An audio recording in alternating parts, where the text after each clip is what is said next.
joining us. Thanks to members, the press and the public for their attendance. Just a couple of housekeeping things. There's no planned fire alarms this afternoon, so if the fire alarm does sound, then please exit the building as swiftly as possible, and TVCA staff members will direct you to the nearest safest exit, Worcester Point.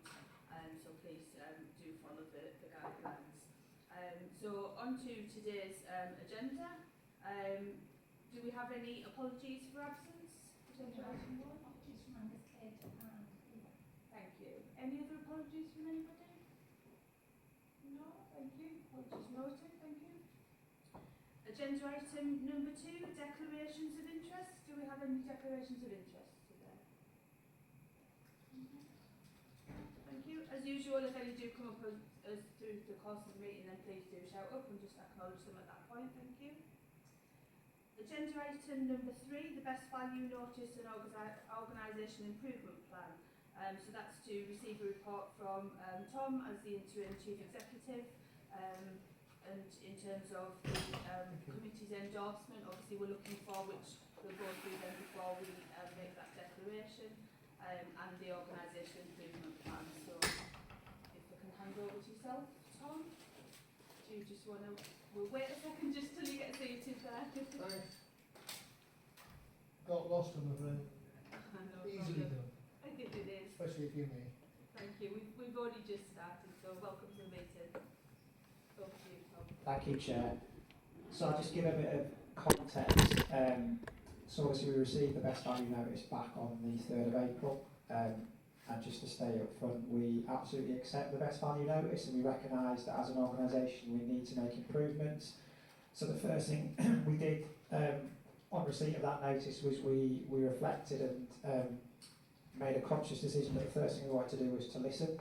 So we set up a number of workshops, and there was 7 in total, of which this committee was one of those, and a number of those were facilitated by the Local Government Association. And we wanted to give people an opportunity to obviously have their say on where they think we are as an organisation, where their frustrations were. And I think I just want to say thanks to the committee, because I think those workshops were really well received, and thank you for all for your input and your honesty in terms of feeding back through those workshops. And with the 7 workshops, I think we've got some really rich insight in terms of where we are as an organisation and where the different committees and different officer groups feel that we are. We obviously did a lot of internal reflection as well, and we basically built a plan on the back of that engagement that we did with the 7 workshops and our own internal reflection. And the plan that you've got in front of you today is the draft plan that's going to all 3 of our statutory committees, so this one, Overview and Scrutiny Committee and Transport Committee, before it then goes forward to Cabinet on the 27th of June for approval. So we wanted to bring the report today with the plan, and we're seeking the committee's endorsement of the plan before it goes ahead to Cabinet. Obviously there's still an opportunity for the plan to be refined if the committee today has got any feedback. In terms of the structure of the plan itself, so we have set out in the report how we framed it. So we've got a statement of understanding in there, which touches on what I was saying earlier. We've then tried to capture the insights from the engagement and the self-assessment, and what we'd like to do is when we report to Cabinet is to present all of the 7 readouts from the workshops. Obviously they're anonymised, but I think it's important that we present those so that people can see that we've actually captured that feedback and reflected it in the plan. We then set out in the plan our ambition, and there's 5 priorities in there that you'll see. And then in the plan there's an overview of the action plan. But what we're working on, or we've been working on in the background, is a much more detailed action plan that's in effect taking those actions and providing more granular detail around the action owners, the time frames, the milestones, and that's all being finalised this week ahead of it going to Cabinet.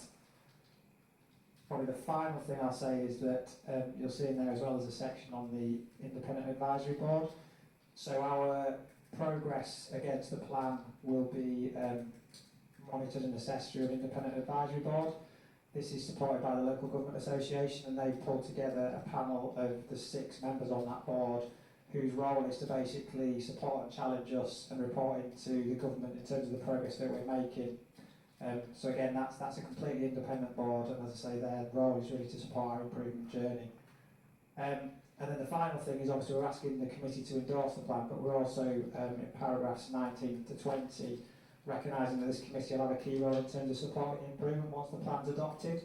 And what we're proposing is, we can obviously pick some of it up today, but we're proposing that your work plan is basically factoring in certainly the key actions that you think are relevant to this committee to make sure that you've got oversight and can support that improvement journey as well. Happy to take any comments, questions. Thank you for that, Tom. And I know certainly from the workshops that I attended, it was very useful, and I think a lot of the committee members who attended that found that they were very useful. So thanks to the LGA and yourselves and the team for the work that we've done on those, that collaboration and partnership working together of all of the committees. So thank you for that. So I'll open it up to any questions to Tom. So has anybody got any questions regarding the information that's been sent out to everybody?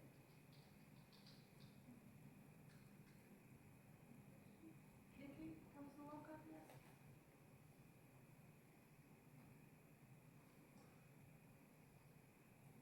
Okay, Chair, I just would like to point out there are supposed to be people sat next to me and I haven't been sent to Coventry to the naughty corner to sit on my own. So you definitely haven't. Yeah, I mean, it's good. I like what I'm seeing in the plan. It's quite hard hitting. It's not just, but yeah, I'm disappointed it came to a best value notice. We seem to have had certain issues raised at different stages from our auditors, and then clearly it's felt that hasn't been addressed properly, otherwise it wouldn't have proceeded to a best value notice. So it's not just a case of it's the same things getting dredged up again. It's obviously it was felt that they hadn't been actioned properly, else the best value notice wouldn't have been put in. The best value notice is very serious. I was going to the section 1 about the nature of the combined authority. I think that's really important. It's 5+1. In terms of this committee and governance, as Tom said, that which parts would we be looking at and how often? Because it's really important that we have the opportunity to challenge what's being hacked against here, because I'm not saying it's easy, it's not, because a lot of hard work gone into it, but it's one thing putting things on pieces of paper, and it's the other thing to have that culture change, to drive it forward, to make sure that real change happens in the organisation, and that we're in others' best value notice for as short a time as possible. So it must be centre of a lot of things, not everything we do, because we've got to do business as usual, but it needs to be a big part of the work of this committee, and I just wondered how we're going to do that.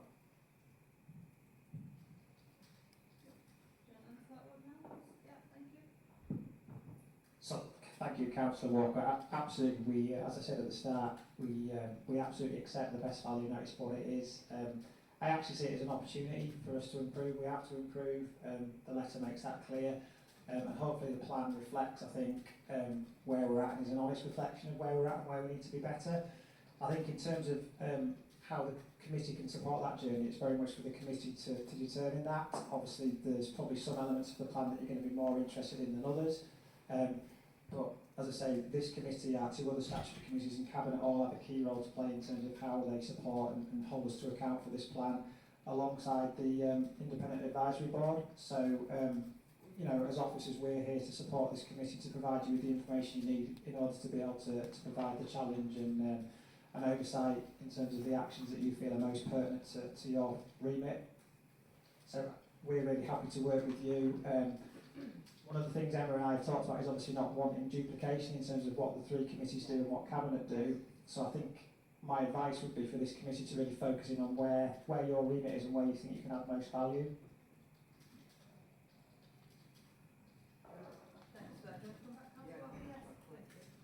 Yes, I'd agree with that. It's going to say it's not like us doing something that scrutiny is also doing, the Cabinet's already doing, although we might want to add either scrutiny or the governments might want to look at what the Cabinet's doing. But yeah, I mean, section 2, part 2 is clearly one that looks like it would fall within our remit, and the other ones it's not as obvious, but I still think we need that clarity. I'm not sure how we say it's up to us to decide, I'm not sure how we're going to decide that. We're going to have a discussion today to decide, or not, is this going to make recommendations on that? Thank you. So the paper suggests, so I think we were really clear from the Tees Value Review that we didn't want to, every engagement that we had, we wanted to be meaningful, and we wanted your work to be meaningful, and obviously audit and governance and audit and scrutiny and transport, because you've all got different skill sets, and audit and governance has its own skill set. So the proposal in the paper is that we have a workshop with this committee between now and its next meeting to identify the areas it wants to focus on, and that could be looking at the sit for recommendations in the Tees Value Review and the recommendations in the Best Value Notice and the headlines in the improvement plan, looking at which elements you want to look at and to what level, so that we can align those with what Cabinet and Overview and Scrutiny are doing. I'll be happy with that. Could I also ask, in terms of the improvement board, will they be meeting members of this committee or committee at any point? We can certainly put that to them. They've already met the 5 leaders, or I think they've certainly met 4 of the 5 leaders. They came up and tried to meet all 5 leaders. I think they actually did meet all 5 leaders. So the chair is Rob Whiteman, who used to be chief executive of SITFA. So he's very amenable, and I'm sure the board will be happy again to reach out and meet this committee. I think as well it's about, as Emma said, try and make sure that this committee is adding value, because obviously there's a lot of players and a lot of people who, which is great, want to be involved and want to oversee what we're doing and get involved, which is really positive. But I think it's just, as Emma said, trying to make sure that we utilise each of you in your own particular way, and utilise the skill set and expertise, and focus on the remit of each of the committees. But I can take that one away around the Independent Advisory Board and their potential relationship with this committee. Come back, Chair. Yeah, they need to know way more important than the 5 leaders, of course. It's just from experience, authority of having an independent advisory board, and I'm not saying straight away, but if at some point we could meet them and perhaps us get their take on things, but I think that could be helpful to us, whether they want to ask us about things as well. But I think it would be something I think would be useful at some stage. Yeah, I'll take that one away.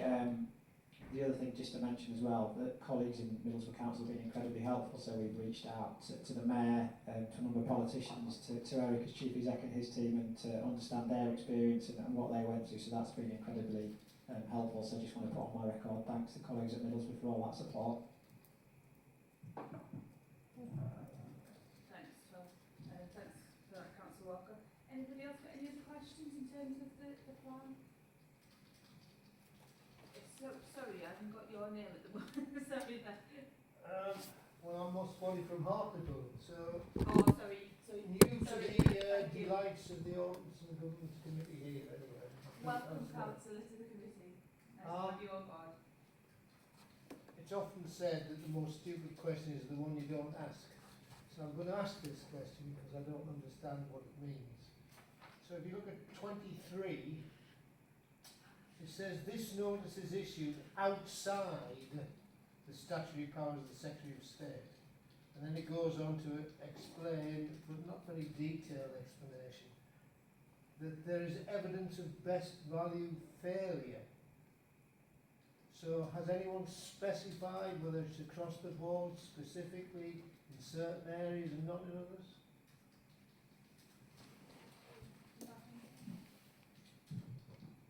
So paragraph 23 in the report is an extract taken straight from the letter from government. So they can issue a non-statutory best value notice, which is what we've got, where they're basically saying they still have trust and confidence in the organisation to lead your own improvement. So we're still in control of our own improvement with an independent advisory board that's there to provide support and challenge. If they issue a statutory best value notice, that basically means that they send in commissioners to take control of the authority. So we've got a non-statutory one, which they say will be reviewed after 12 months, and obviously our progress over that 12 months will determine what happens next. Right, so, yeah, my nephew chairs Nottingham City Council, and they got a statutory best value notice. So ours is the next step down in one sense. So what are the failures that they've identified? Any specifically, So or generally? They don't get into the specifics of projects or programs, but in the letter, if you go to Appendix 1, you'll see they highlight four, just trying to find it, four areas where they've flagged concerns. Actually, it's a letter addressed to me, so it's the second letter, and if you go in there,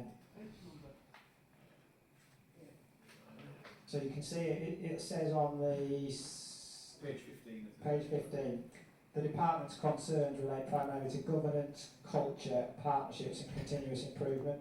So those are the four areas where government want us to demonstrate improvement. What we've actually done now is there's best value guidance, which has I think 7 best value themes. And so those are 4 of them, but we've picked up the others. So our plan encapsulates all 7 best value guidance themes because we thought it was important to demonstrate across the 7 themes what we're doing to improve. Okay. So, are you going to monitor incrementally the improvements? So it's going to be every 2 months, or do you have a time scale for, yes, we've done this, yes, we've done that, no, we haven't done that, Yeah. we need to do that?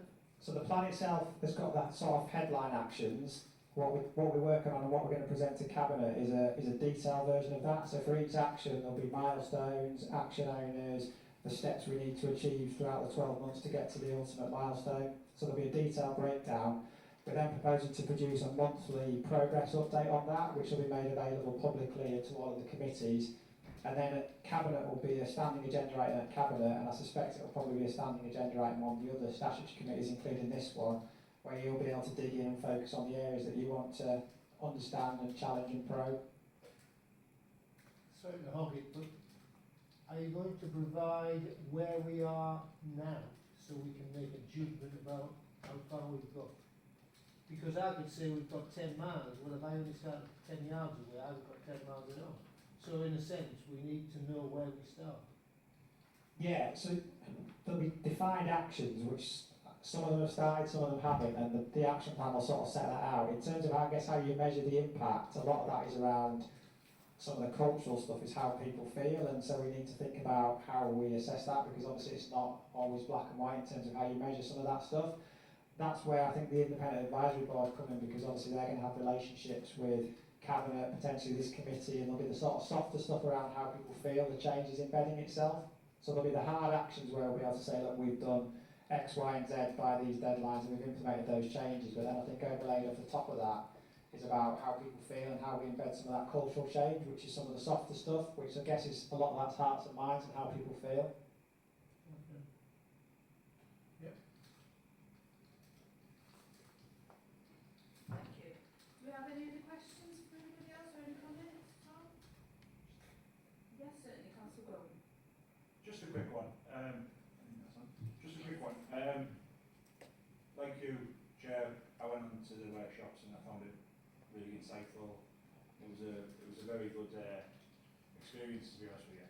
Just a very quick one on the TVCA Organisational Improvement Plan, and on section 2 where it says cultural shift towards trust, co-production and respect.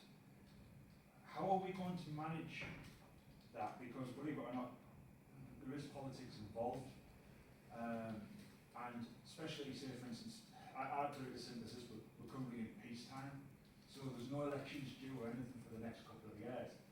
Well, it's true though, it is peacetime at the moment. No, there's no massive fighting, but shifts will change when elections get near. So how are we going to manage the mutual respect and consistent communication and genuine co-production between especially elected members? I know people have to use self-restraint, but we also know that mayors, leaders of councils and the mayor of the Tees Valley, they're very opinionated, they all have their own says and they all have their own feelings. How are we going to manage that when the time comes? Yeah, it's an interesting question. I guess the first thing I'd say is this is an organisational best value notice, so it's primarily focused on how we as an organisation operate and function, but clearly politics is part of that. I think if you look at the action plan, there's a lot of actions there around how we make sure that we are making sure all of our statutory committees are performing effectively, and that's about us as officers giving you the right support, providing the right information to enable you to do your roles. So there's that side of it. I think there's a lot in there around ownership. So one of the big things we're looking to do, and we've already started this with Cabinet, is about strengthening the roles of Cabinet portfolio holders. So that, first of all, we're looking at the portfolios themselves to make sure they're still right and fit for purpose, but we're also then looking at actually how Cabinet portfolios really own those agendas and lead those agendas and really drive those sort of programmes of work, which means that Cabinet then, going back to the plan, isn't about 1 plus 5, but it's very much around 6, with Cabinet portfolio holders really driving their agendas, which I think will help with a lot of the politics. But again, I'd go back to the point that it's very much around us as officers delivering the improvements we need to make as an organisation. I mean, politics will always be politics, but this plan's very much around the combined authority, and it's a best value notice on the combined authority, and therefore the onus is on us as officers really to drive that, obviously working with yourselves and the other statutory committees to hold us to account and to drive that improvement alongside us. Thanks for that, Tom. We have got some colleagues online. Is there any questions from anybody online at all? Any hands up or anything? Can we still hear? Yeah, no, well, good, thank you. Any other questions from anybody else regarding the plan? Sorry, Councillor Walker? It's a really good one.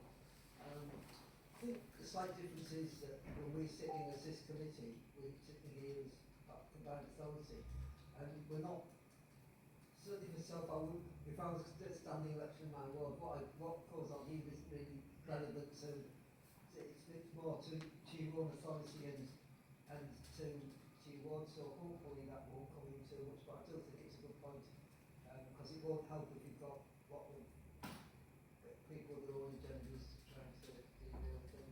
The key thing is about around the culture of us all working together, along with officers and ministers and various other things.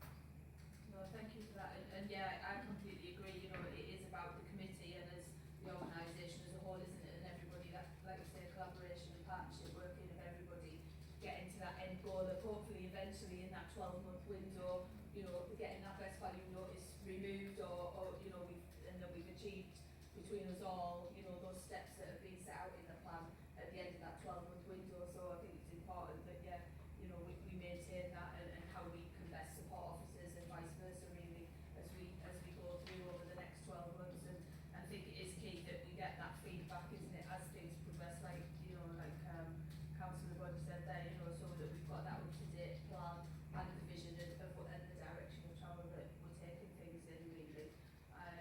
Does anybody else have any other questions or comments at all? No? Yeah. Just one thing to add, I'm not sure if I made this point earlier, so the Independent Advisory Board will produce progress reports as well. So obviously we'll report as officers in terms of where we think we are in terms of progress and implementation, but they'll produce something completely independently, which is their role. They'll say, certainly to every cabinet, and I'm sure we can make these reports available to this committee, this is where the board think we are in terms of progress, which is sort of that external validation of what we're saying as officers.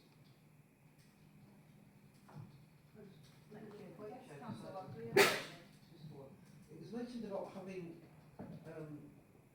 committee meetings, sort of like a workshop or something, before the next meeting, but the next meeting's in 2 weeks' time. Yeah, there is quite. I did know 30th of June is the next meeting, so We meant September. the September one, right? Okay. Yeah, I did note that as well. Because diaries this week, thank you. Yeah, to balance that. No, I did note that one. I wouldn't that was the case. Thank you. Yeah, no, thank you for that.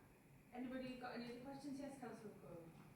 It's just a quick one. You mentioned Middlesbrough. Obviously, Middlesbrough are now out of their notice, and you mentioned how helpful they have been. Have we sort of like took what we can from Middlesbrough and implemented it into this plan as well? Obviously, not everything can just be copied and pasted, but the better parts to follow their example.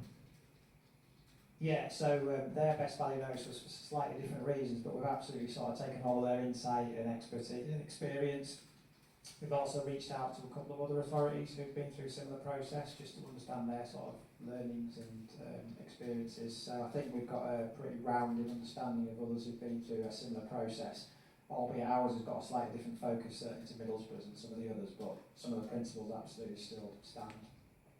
It's good to learn from other authorities how they do it, put our own stamp on it, and make it work for us. So you learn from your mistakes, or you learn from the past at least. So yeah, it's good.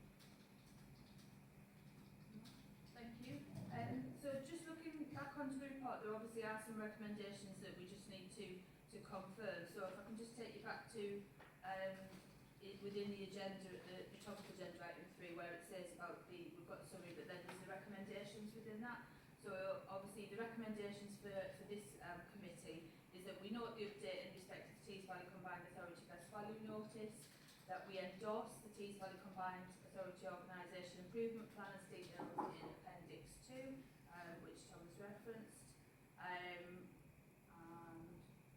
notes that Cabinet will be asked to approve the Organisation Improvement Plan and Independent Advisory Board membership, terms of reference and reporting arrangements when it next meets on 27th of June, and approves the proposed approach to its own involvement in the Tees Valley Combined Authority Improvement Journey as detailed in paragraphs 18 to 20 of the report. Are we all happy to agree those? Yeah? And all happy? Yeah? Yeah? Yeah. Thank you very much. So they're all agreed. So in terms of the actual agenda, thank you for the input there, Tom, from yourself. So the next meeting that this committee does have is, like you said, on the 30th of June, so not too far in the near future, and it'll be a 2 p.m. meeting, so we look forward to seeing you all then. And, yeah. Oh, you on holiday? Oh, well, I hope you have a